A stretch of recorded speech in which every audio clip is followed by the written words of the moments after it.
ഇന്ന് വിദ്യാഭ്യാസ ബന്ധമായതുകൊണ്ട് സ്കൂളിന് അവധിയായിരുന്നു. സ്കൂളിന് അവധിയായതുകൊണ്ട് എന്തെങ്കിലും ഒരു സന്നദ്ധ പ്രവർത്തനത്തിന് ഇറങ്ങാമെന്ന് കരുതി. അങ്ങനെയല്ല, ഞങ്ങളുടെ ഹെഡ് മിസ്ട്രസ് ഞങ്ങളെ തന്നെ നന്നായിട്ടൊന്നാക്കി. എടാ, ഈ സ്കൂൾ ബസ് ഇടുന്ന ഈ സ്ഥലത്തിന് ചുറ്റും ഇങ്ങനെ കാട് കയറിയിട്ട് നിങ്ങൾ ഇത്രയും പേരുണ്ടായിട്ട് നിങ്ങൾക്ക് ഇത് വൃത്തിയാക്കാൻ വയ്യേ എന്ന് ചോദിച്ചു. അപ്പോൾ ഞങ്ങൾ കരുതി ഒരു അവധിയുള്ള ദിവസം ഇത് ചെയ്യാമെന്ന് കരുതി. അങ്ങനെ എന്തായാലും അവിചാരിതമായിട്ടൊരു അവധി കിട്ടി.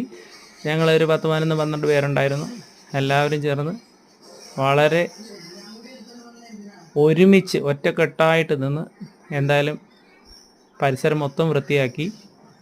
ഞങ്ങളുടെ സ്കൂൾ ബസ് പോകാനുള്ള വഴിയിൽ കുറച്ച് ചളിയൊക്കെ ഉണ്ടായിരുന്നു, അതും എല്ലാം വൃത്തിയാക്കി.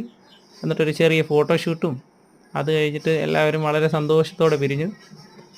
ആരും തെറ്റിദ്ധരിക്കേണ്ട, ഞങ്ങൾ തൊഴിലുറപ്പുകാരല്ല, ചെറുപുഷ്പം ഹൈസ്കൂളിൻ്റെ സ്റ്റാഫുകളാണ്. അപ്പോൾ എല്ലാവർക്കും നല്ല